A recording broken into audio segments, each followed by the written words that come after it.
നമസ്കാരം, ജന്മഭൂമിയിലേക്ക് സ്വാഗതം. വാർത്തകൾ ചുരുക്കത്തിൽ. സംസ്ഥാന ബജറ്റ് ഇന്ന് അവതരിപ്പിക്കാനിരിക്കെ കഴിഞ്ഞ ബജറ്റിലെ കോടികളുടെ പദ്ധതികളും നിർദ്ദേശങ്ങളും പാഴാക്കി. സർക്കാർ ജീവനക്കാരുടെ വിരമിക്കൽ പ്രായം ഉയർത്തണമെന്ന ആവശ്യവും DA പൂർണ്ണമായും അനുവദിക്കണമെന്ന ആവശ്യവും പരിഗണിക്കാൻ സാധ്യതയില്ല. ഓരോ വിഭാഗത്തിനും കോടിക്കണക്കിന് രൂപയാണ് കഴിഞ്ഞ തവണ പ്രഖ്യാപിച്ചത്. ഇതിൽ പണമില്ലാത്തതിനാൽ 40% പോലും നടപ്പിലാക്കാൻ സാധിച്ചില്ല. സർക്കാരിന്റെ ഗ്ലാമർ പദ്ധതി എന്ന് വിശേഷിപ്പിക്കുന്ന ലൈഫ് പദ്ധതികൾക്കായി കഴിഞ്ഞ തവണ 1160 കോടി രൂപ നീക്കിവെച്ചെങ്കിലും പണമില്ലാത്തതിനാൽ 60% മാത്രമാണ് വിനിയോഗിച്ചത്. ഇനിയും 1 ലക്ഷത്തോളം വീടുകൾ നിർമ്മിച്ചു നൽകാനുണ്ട്. രാവിലെ 9-ന് മന്ത്രി KN ബാലഗോപാൽ നിയമസഭയിൽ ബജറ്റ് അവതരിപ്പിക്കും. ലോക കേരള സഭയുടെ 5ാം സമ്മേളനത്തിന് ഇന്ന് തിരുവനന്തപുരത്ത് തുടക്കമാകും. വൈകിട്ട് നിശാഗന്ധി ഓഡിറ്റോറിയത്തിൽ പൊതുയോഗവും വിവിധ കലാപരിപാടികളും മുഖ്യമന്ത്രി പിണറായി വിജയൻ ഉദ്ഘാടനം ചെയ്യും.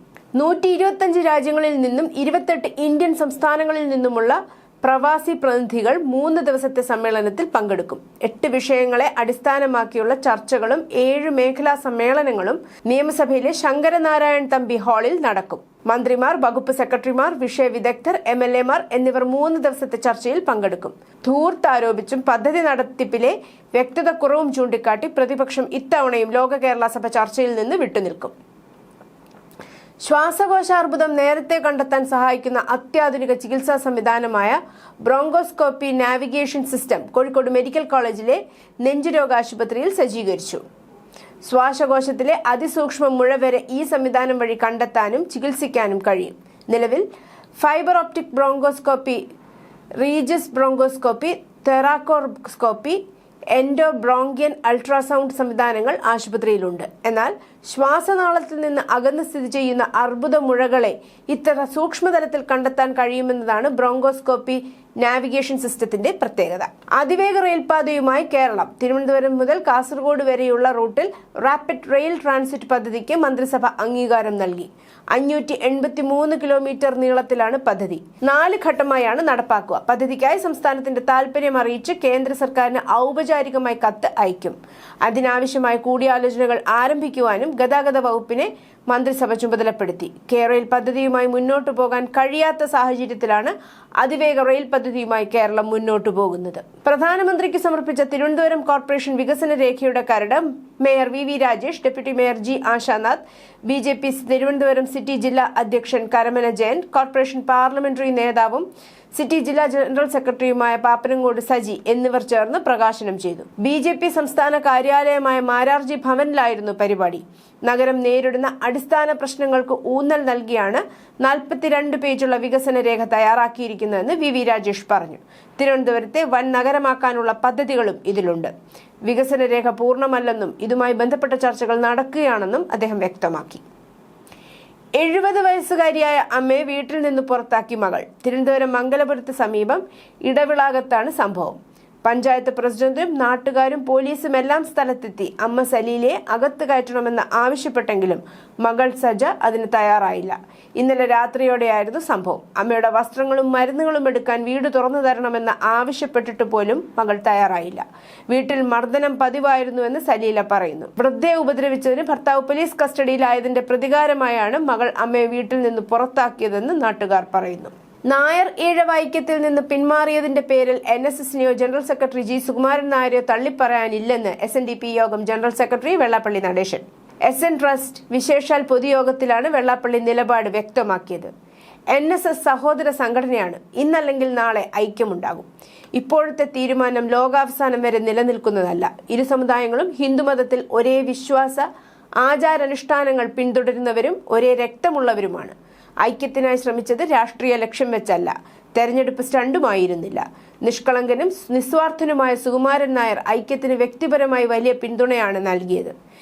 NSS ഡയറക്ടർ ബോർഡിലുണ്ടായ തീരുമാനം അംഗീകരിക്കുന്നു. അതിൽ ഒരു വിഷമവും പ്രതിഷേധവും ഇല്ലെന്നും വെള്ളാപ്പള്ളി പറഞ്ഞു. മഹാരാഷ്ട്ര ഉപമുഖ്യമന്ത്രി അജിത് പവാറിന്റെ മരണത്തിനിടയാക്കിയ വിമാനാപകടത്തിൽ DGCA അന്വേഷണം പുരോഗമിക്കുന്നു. വിമാനം വാടകയ്ക്ക് നൽകിയ VSR കമ്പനി ഓഫീസിൽ എയർക്രാഫ്റ്റ് ആക്സിഡന്റ് ഇൻവെസ്റ്റിഗേഷൻ ബ്യൂറോയിലെ ഉദ്യോഗസ്ഥർ പരിശോധന നടത്തി. ബാരാമതിയിലെ അപകട സ്ഥലത്ത് ഇന്നും പരിശോധന തുടരും. പ്രാഥമിക റിപ്പോർട്ട് ഇന്ന് വൈകുന്നേരം സമർപ്പിച്ചേക്കും. അജിത് പവാറിന്റെ സംസ്കാരം ഇന്ന് ബാരാമതിയിൽ നടക്കും. അജിത് പവാറിന്റെ ഭൗതിക ശരീരം രാവിലെ 7 മണിയോടെ കത്തേവാഡിലെ വീട്ടിലെത്തി. ഇവിടെ 1 മണിക്കൂർ പൊതുദർശനം ഉണ്ടാകും. തുടർന്ന് ഇവിടെ നിന്ന് വിലാപയാത്രയെ സംസ്കാര ചടങ്ങുകൾ നടക്കുന്ന വിദ്യാപ്രതിഷ്ഠാൻ കോളേജിലെത്തിക്കും. രാവിലെ 11-നാണ് സംസ്കാര ചടങ്ങുകൾ. അജിത് പവാറും ദേവേന്ദ്ര ഫട്നാവിസും ഏക്നാഥ് ഷിൻഡെയും തമ്മിലുള്ള സൗഹൃദമാണ് BJP NCP ശിവസേന മുന്നണിയായ മഹായുതിയെ മഹാരാഷ്ട്രയിൽ കരുത്തുള്ള മുന്നണിയാക്കി മാറ്റിയത്. മഹാരാഷ്ട്ര നിയമസഭ പിടിച്ചെടുത്തും പിന്നീട് മഹാരാഷ്ട്രയിലെ കോർപ്പറേഷനുകൾ പിടിച്ചെടുത്തും ഈ മഹായുതി മുന്നണി മുന്നേറിയതിന് പിന്നിൽ ഈ സൗഹൃദം തന്നെ. അജിത് പവാറിന്റെ വിടവാങ്ങലിൽ വിങ്ങിപ്പൊട്ടാൻ പോലും കഴിയാത്ത മരവിലിപ്പിലായിരുന്നു ഭാര്യ സുനേത്ര പവാർ. അവർക്കരികിലേക്ക് ആ ഉറ്റ ചങ്ങാതിമാർ ഓടിയെത്തി, ഫട്നാവിസും ഷിൻഡെയും. സുനേത്ര പവാറിനടുത്ത് ഒരക്ഷരം പോലും ഉരിയാടാനാവാതെ, ഒന്ന് ആശ്വസിപ്പിക്കാൻ പോലും കഴിയാതെ മൗനം മാത്രം അവലംബിച്ച് ഇരുന്നു മണിക്കൂറുകളോളം. വിമാനാപകടത്തിൽ അജിത് പവാർ കൊല്ലപ്പെട്ടതിൽ ദുരൂഹതയുണ്ടെന്ന മമതാ ബാനർജിയുടെ ദുഷ്ടലാക്കിനെ തള്ളി NCP നേതാവും അജിത് പവാറിന്റെ അമ്മാവനുമായ ശരത് പവാർ. അജിത് പവാറിന്റെ മരണത്തിൽ ദുരൂഹതയില്ല, ഈ മരണത്തിലേക്ക് രാഷ്ട്രീയം കടത്തരുത്, ശരത് പവാർ പറഞ്ഞു. അജിത് പവാറിന്റെ മരണം അന്വേഷിക്കണമെന്ന ആവശ്യവുമായി മമതാ ബാനർജിക്ക് പിന്നാലെ കോൺഗ്രസ് അധ്യക്ഷൻ മല്ലികാർജുൻ ഖാർഗെയും രംഗത്തെത്തിയിരുന്നു. എന്നാൽ ശരത് പവാറിന്റെ ശക്തമായ പ്രതികരണം ഈ മരണത്തിലേക്ക് രാഷ്ട്രീയത്തെ കൂട്ടിക്കലർത്താനുള്ള പ്രതിപക്ഷ നേതാക്കളുടെ ശ്രമങ്ങളെ തടഞ്ഞു. അജിത് പവാറിന്റെ മരണത്തിൽ രാഷ്ട്രീയം കലർത്താൻ മമതാ ബാനർജി കിണഞ്ഞു ശ്രമിച്ചിരുന്നു. അജിത് പവാർ കുറച്ചു ദിവസങ്ങൾക്കുള്ളിൽ തന്റെ പഴയ വിഭാഗത്തിലേക്ക് മടങ്ങാൻ പോവുകയായിരുന്നു. ഈ അപകടം അതിനു മുമ്പാണ് സംഭവിച്ചത്. ഈ അപകടത്തിൽ ഞങ്ങൾ വളരെയധികം അസ്വസ്ഥരാണ്. ഞങ്ങൾക്ക് വാക്കുകൾ കിട്ടുന്നില്ല. സുപ്രീം കോടതിയുടെ മേൽനോട്ടത്തിൽ അന്വേഷണം നടത്തണം. ഇതായിരുന്നു മമതയുടെ വിവാദ പ്രസ്താവന. വിമാനാപകടത്തിൽ സംശയം ഉന്നയിച്ച് ഉദ്ധവ് താക്കറെ ശിവസേന MLC സച്ചിൻ അഹിറും രംഗത്ത് വന്നിരുന്നു. മധ്യപ്രദേശിലെ ഒരു മുതിർന്ന IPS ഉദ്യോഗസ്ഥൻ മദ്രസ വിദ്യാർത്ഥികളോട് ഗീത വായിക്കാൻ ആവശ്യപ്പെട്ടു. റിപ്പബ്ലിക് ദിനത്തോടനുബന്ധിച്ച് ഒരു മദ്രസയിലെ വിദ്യാർത്ഥികളെ അഭിസംബോധന ചെയ്യവേ ഖുറാനിനൊപ്പം ഭഗവത്ഗീതയും വായിക്കാൻ അദ്ദേഹം ആഹ്വാനം ചെയ്തു. അത് അവരുടെ പാതയെ കൂടുതൽ പ്രകാശിപ്പിക്കാൻ സഹായിക്കുമെന്നും അദ്ദേഹം പറഞ്ഞു. സെഹോർ ജില്ലയിലെ ദോഹ്ര ഗ്രാമത്തിൽ സ്ഥിതി ചെയ്യുന്ന മദ്രസയിലെ വിദ്യാർത്ഥികളുമായി വീഡിയോ കോൺഫറൻസിലൂടെ police additional general Raja Babu Singh ആണ് ഈ ആഹ്വാനം നടത്തിയത്. ഇദ്ദേഹം 1994 ബാച്ച് IPS ഉദ്യോഗസ്ഥനാണ്. IPS ഓഫീസർ രാജാ ബാബു സിംഗിന്റെ പ്രസ്താവനയെ BJP MLA രാമേശ്വർ ശർമ്മ പിന്തുണച്ചു. നാഗപട്ടണത്ത് CPM സംഘടിപ്പിച്ച പ്രതിഷേധ പരിപാടിയിൽ അമേരിക്കൻ പ്രസിഡന്റ് ഡൊണാൾഡ് ട്രംപിന്റെ കോലം കത്തിക്കുന്നതിനിടെയുണ്ടായ തീപിടുത്തത്തിൽ പരിക്കേറ്റ പാർട്ടി പ്രവർത്തകൻ മരിച്ചു. വെനസ്വേലൻ പ്രസിഡന്റ് നിക്കോളാസ് മഡുറോയെ US അറസ്റ്റ് ചെയ്തതിൽ പ്രതിഷേധിച്ച് നടത്തിയ പരിപാടിക്കിടെയാണ് അപകടം. ബ്രാഞ്ച് സെക്രട്ടറി കല്യാണ സുന്ദരമാണ് മരിച്ചത്. 45 വയസ്സായിരുന്നു. ഇക്കഴിഞ്ഞ 10-ാം തീയതിയായിരുന്നു സംഭവം. ഗുരുതരമായി പൊള്ളലേറ്റ ഇയാളെ ഉടൻ തന്നെ തഞ്ചാവൂർ മെഡിക്കൽ കോളേജ് ആശുപത്രിയിൽ പ്രവേശിപ്പിച്ചിരുന്നു. ചികിത്സയിലിരിക്കെയാണ് മരിച്ചത്.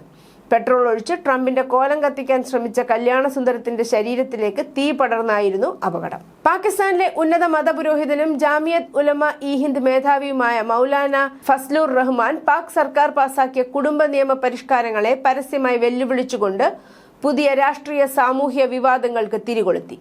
പാകിസ്ഥാനിൽ ശൈശവ വിവാഹം നിരോധിക്കുന്നതിനുള്ള വ്യവസ്ഥകളുള്ള ശൈശവ വിവാഹ നിയന്ത്രണ ബിൽ 2025, ഗാർഹിക പീഡന തടയൽ സംരക്ഷണം നിയമം 2026 എന്നിവയും പാകിസ്ഥാൻ സർക്കാർ പാസാക്കാൻ പോവുകയാണ്. ഇതിനെതിരെ 10 വയസ്സ് വരെയുള്ള കുട്ടികളെ വിവാഹം കഴിപ്പിച്ച് പ്രതിഷേധിക്കുമെന്ന് മൗലാന ഫസ്ലുർ റഹ്മാൻ പറഞ്ഞു. ബുധനാഴ്ച വടക്കുകിഴക്കൻ കൊളംബിയയിൽ ഒരു വിമാനം തകർന്നു വീണു. ഒരു പ്രാദേശിക നിയമസഭാംഗം ഉൾപ്പെടെ വിമാനത്തിലുണ്ടായിരുന്ന 15 പേരും കൊല്ലപ്പെട്ടു.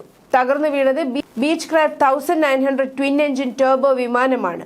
വെനസ്വേലയുടെ അതിർത്തിയിലുള്ള കുക്കുട്ടയിൽ നിന്ന് ഉച്ചയ്ക്ക് മുമ്പ് ഒക്കാന പട്ടണത്തിലേക്ക് പോയ വിമാനമായിരുന്നു ഇത്. കൊളംബിയയിലെ സർക്കാർ ഉടമസ്ഥതയിലുള്ള പ്രാദേശിക എയർലൈനായ സ്റ്റേനയാണ് ഇത് പ്രവർത്തിപ്പിച്ചത്. വിദൂര പ്രദേശങ്ങളെയും സേവനമില്ലാത്ത പ്രദേശങ്ങളെയും ബന്ധിപ്പിക്കുന്നതിനായി കൊളംബിയൻ എയറോസ്പേസ് ഫോഴ്സ് നടത്തുന്നതാണ് സ്റ്റേന. പറന്നുയർന്ന് 12 മിനിറ്റുകൾക്ക് ശേഷം എയർ ട്രാഫിക് കൺട്രോളുമായി വിമാനത്തിന് ബന്ധം നഷ്ടപ്പെട്ടതായി റിപ്പോർട്ടുകൾ പറയുന്നു. രാവിലെ 11:42 പറന്നുയർന്നു. ഉച്ചയ്ക്ക് 12:05 ലാൻഡ് ചെയ്യാൻ തീരുമാനിച്ചതായി സ്റ്റേന റിപ്പോർട്ട് ചെയ്തു. എന്നാൽ എയർ ട്രാഫിക് കൺട്രോളുമായുള്ള അവസാന ബന്ധം രാവിലെ 11:54 അപകട കാരണം എന്താണെന്ന് സ്റ്റേന പറഞ്ഞില്ല. വിമാനത്തിന്റെ അടിയന്തര ബീക്കൺ പ്രവർത്തനക്ഷമമാക്കിയിട്ടില്ലെന്നും പറഞ്ഞു. അമേരിക്കൻ പ്രസിഡന്റ് ഡൊണാൾഡ് ട്രംപിനെതിരെ ഇറാൻ തിരിച്ചടിച്ചു. തങ്ങളുടെ സായുധ സേന വിരൽ ചൂണ്ടി ആക്രമണം നടത്തിയാൽ മുമ്പൊരിക്കലും ഉണ്ടായിട്ടില്ലാത്ത വിധം പ്രതികരിക്കുമെന്ന് ഇറാന്റെ മുന്നറിയിപ്പ് നൽകി. ട്രംപ് വലിയ നാശം ഭീഷണിപ്പെടുത്തുകയും US നാവികസേന ഇറാനിലേക്ക് വേഗത്തിൽ നീങ്ങുകയാണെന്ന് പറയുകയും ചെയ്ത് മണിക്കൂറുകൾക്ക് ശേഷമാണ് ഈ സന്ദേശം വന്നത്. ടെഹ്റാന്റെ വിരലുകൾ ട്രിഗറിൽ ഉണ്ടെന്ന് ഇറാനിയൻ വിദേശകാര്യമന്ത്രി അബ്ബാസ് അരാഗ്ചി അവകാശപ്പെട്ടു. അനധികൃത കടൽമാർഗം വഴി രാജ്യത്തേക്ക് കടക്കാൻ ശ്രമിക്കുന്നതിനിടെ 46-കാരനായ മലേഷ്യൻ പൗരനെ Malaysian maritime enforcement agency arrest ചെയ്തു. ആദ്യ ഭാര്യയിൽ നിന്ന് രണ്ടാം വിവാഹം മറച്ചുവെക്കാനുള്ള ശ്രമമായിരുന്നു അത്. പാസ്പോർട്ടില്ലാതെ ഇന്തോനേഷ്യയിൽ നിന്ന് വീട്ടിലേക്ക് മടങ്ങുന്നതിനിടെ അധികൃതർ ഇയാളെ പിടികൂടി. ലോറി ഡ്രൈവറാണെന്ന് റിപ്പോർട്ട് ചെയ്യപ്പെട്ട വ്യക്തി ഗർഭിണിയായ രണ്ടാമത്തെ ഭാര്യയെ കാണാനുള്ള ശ്രമത്തിനിടെയാണ് പിടിയിലായത്. റഷ്യ-ഉക്രൈൻ സന്ദർശനം യൂറോപ്പ് കൈകാര്യം ചെയ്ത രീതിയെ US treasury secretary Scott Bessent വിമർശിച്ചു. മോസ്കോയ്ക്ക് പരോക്ഷമായി പ്രയോജനപ്പെടുന്ന വ്യാപാര രീതികൾ തുടരുന്നതിലൂടെ യൂറോപ്യൻ രാജ്യങ്ങൾ സ്വന്തം തന്ത്രപരമായ സ്ഥാനം ദുർബലപ്പെടുത്തുകയാണെന്ന് അദ്ദേഹം ആരോപിച്ചു.